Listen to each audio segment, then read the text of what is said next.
Good evening, everyone. A quick video that isn't really a quick video. I'm gonna do some Canadian news at the beginning, and then we're gonna go watch Trump's UN speech because it's very, very good. But a couple of updates for some stories I've been watching, and one other thing from Question Period that Manny, Ottawa tweeted out, and I thought this was fantastic, and we've got to share it. So, okay, first one up is current this is a tweet from T. Lee Humphrey, who I follow on Twitter, and you could follow him too if you like. Quote, the current VAC minister at Seamus O'Regan and the previous one at Kent, the HR, or Kent-her, there, joined by 8 LPC ministers who are vets, joined their fellow party members in a whipped vote to defeat a CPC motion to end the use of the VAC funds to provide mental health care to a non-veteran murderer. You all disgust me. And I talked about this in my last video, so if you're not sure what I'm talking about, go have a look at the last video. And in that video will be links to newspaper articles, etc. But yeah, essentially they're using VA funds to give mental health treatment to a guy who murdered a police officer. So, and the Conservatives were trying to bring up a vote on that, and the vote was voted down in a whipped vote. So the Liberals are voting to shut the Conservatives up about it. And yeah, we'll use veteran funds whenever we want for whomever we want, and we don't care what you say about it. You Conservatives, you're probably racist. Okay, and here's what Manny Ottawa tweeted out, and it's fantastic. The Honourable Member for Abitibi, James Bay. Will be done no matter what. And his minister adds that that Canada will not be able to accommodate all Indigenous concerns. What that means is that they have decided to willfully violate their constitutional duties and obligations. Mr. Minister, Mr. Speaker, sounds like a most important relationship, doesn't it? Why doesn't the Prime Minister just say the truth and tell the Indigenous peoples that he doesn't give a fuck about their rights?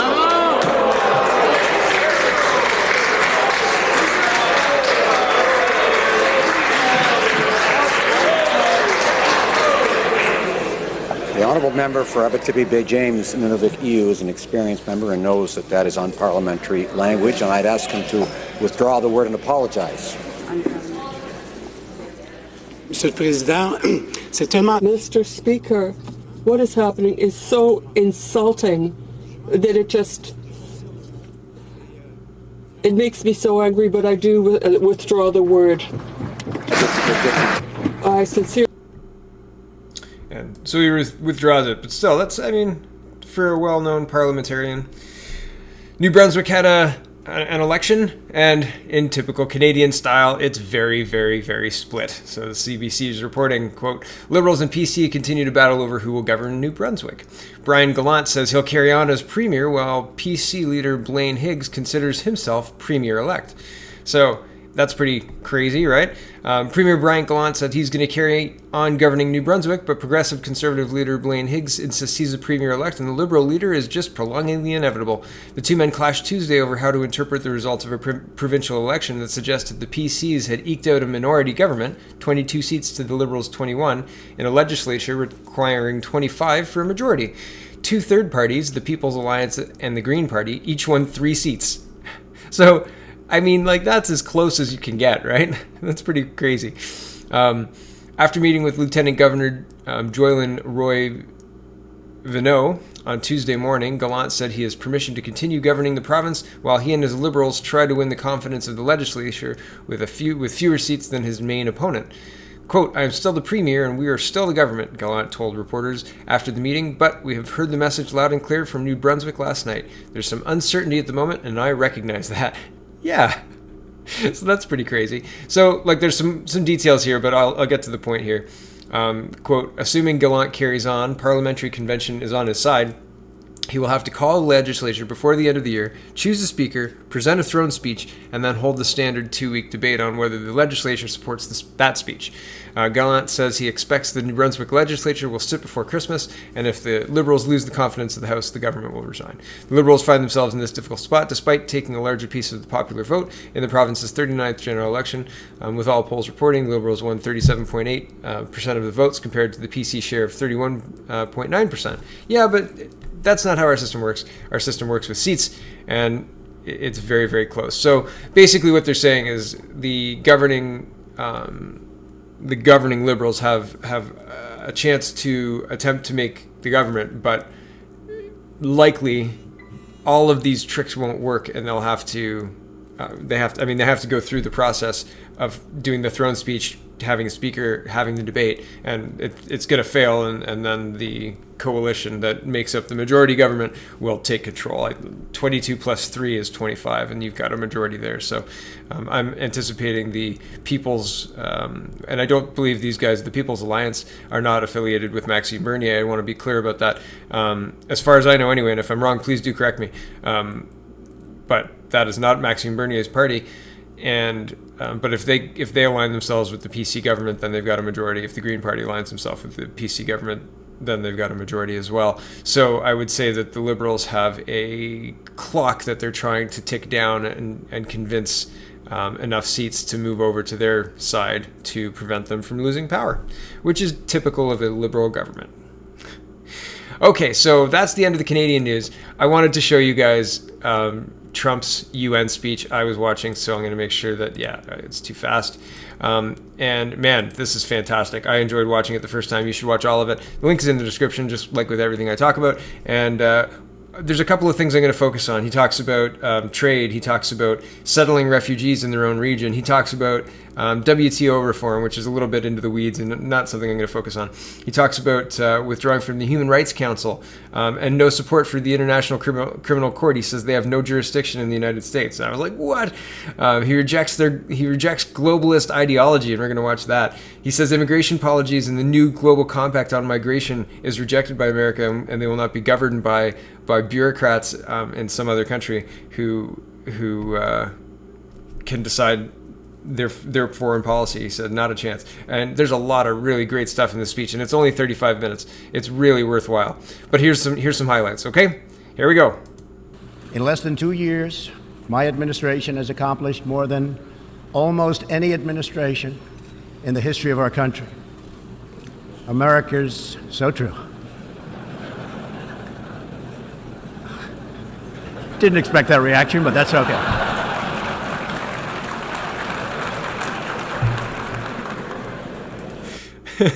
That just made me laugh. I just thought it was hilarious because he's like, he's laughing, and then he kind of laughs and chuckles and moves on. Okay, I thought it was fantastic. Well done, Mr. Trump. Okay, here Trump is talking about placing refugees. He's talking about Jordan helping out with Syrian refugees, and so that's where we're at. And he's talking about that specific policy that the United States has changed under his leadership. Countries for hosting refugees from this very brutal civil war.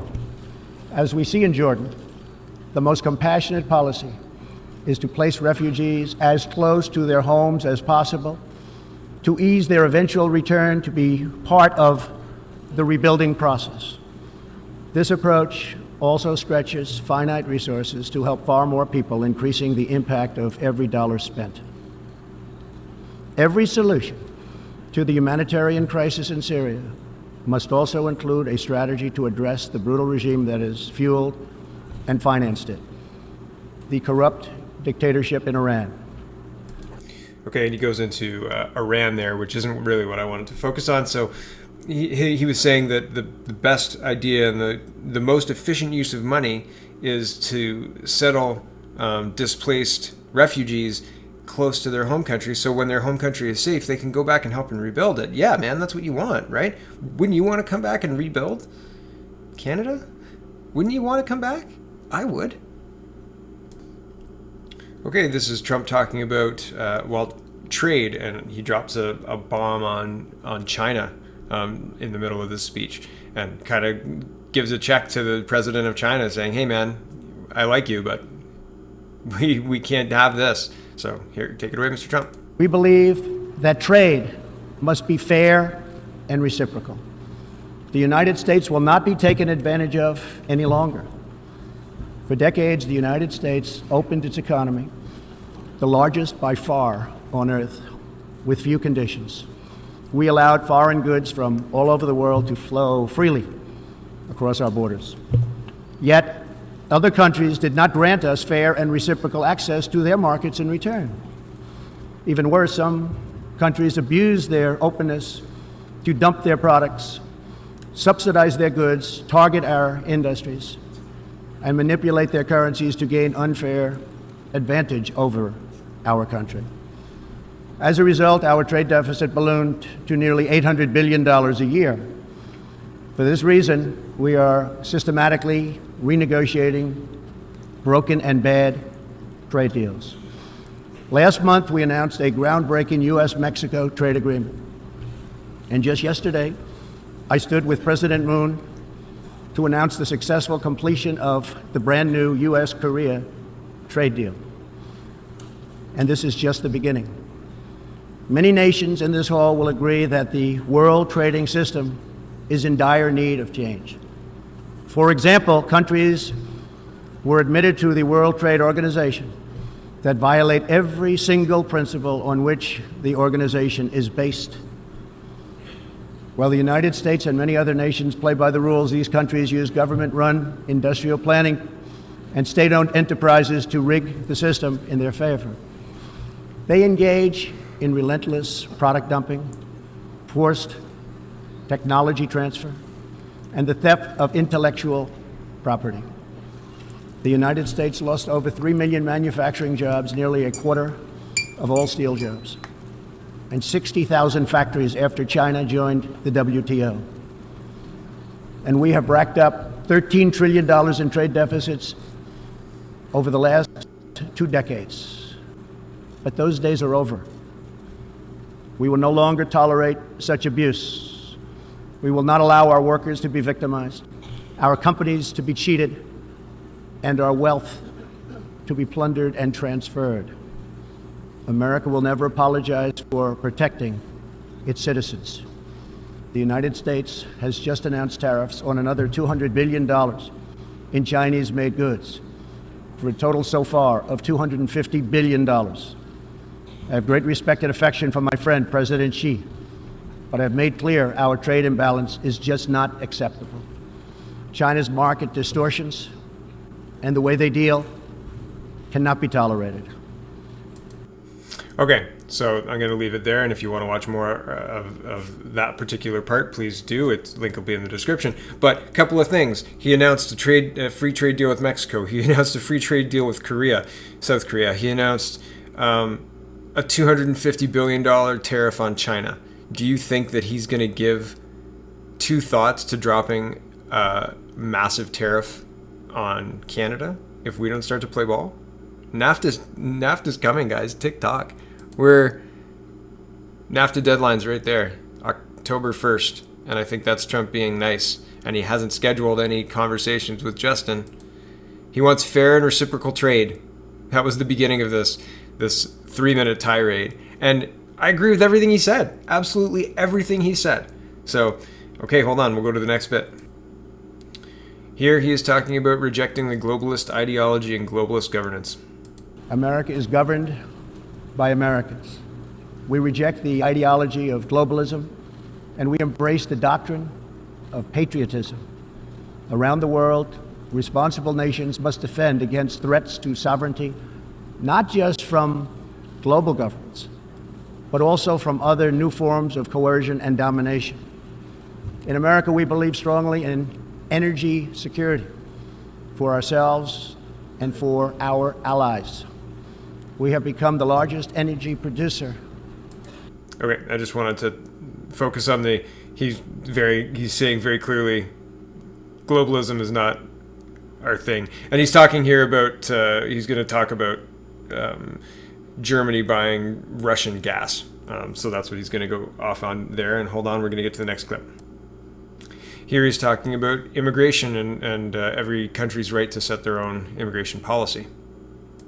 We recognize the right of every nation in this room to set its own immigration policy in accordance with its national interests, just as we ask other countries to respect our own right to do the same, which we are doing. That is one reason the United States will not participate in the new global compact on migration. Migration should not be governed by an international body unaccountable to our own citizens. Ultimately, the only long-term solution to the migration crisis is to help people build more hopeful futures in their home countries. Make their countries great again.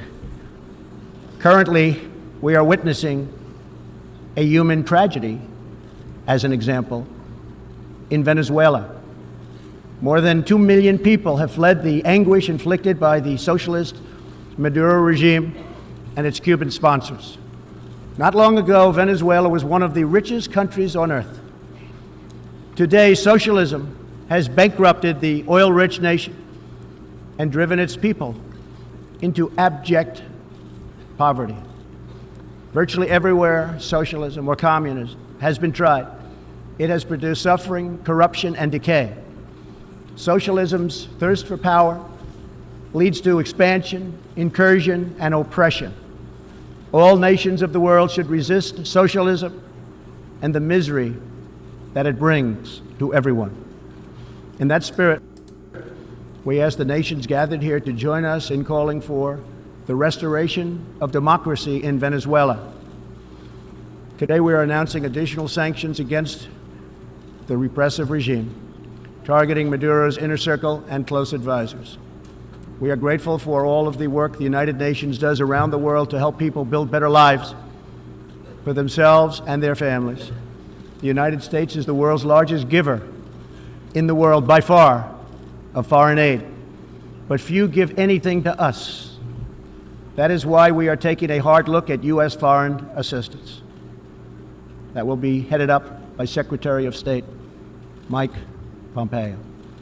We will examine what is working, what is not working, and whether the countries who receive our dollars and our protection also have our interests at heart. Moving forward, we are only going to give foreign aid to those who respect us and, frankly, are our friends. And we expect other countries to pay their fair share for the cost of their defense. The United States is committed to making the United Nations more effective and accountable. I have said... Okay, I'm going to leave him there because you can keep going. Last clip is right here. Oh, hold on a second. Inside everyone in this great chamber today, and everyone listening all around the globe, there is the heart of a patriot that feels the same powerful love for your nation, the same intense loyalty to your homeland. The passion that burns in the hearts of patriots and the souls of nations has inspired reform and revolution, sacrifice and selflessness, scientific breakthroughs, and magnificent works of art. Our task is not to erase it, but to embrace it, to build with it, to draw on its ancient wisdom, and to find within it the will to make our nations greater, our region safer, and the world better. To unleash this incredible potential in our people, we must defend the foundations that make it all possible. Sovereign and independent nations are the only vehicle where freedom has ever survived, democracy has ever endured, where peace has ever prospered. And so we must protect our sovereignty and our cherished independence above all. When we do, I'll leave him there. Yeah. Imagine if we had a leader who loved Canada as much as Donald Trump loves the United States. I think the heart of a patriot beats in Maxime Bernier. Check out peoplespartyofcanada.ca. Good night, everyone. Thanks for watching.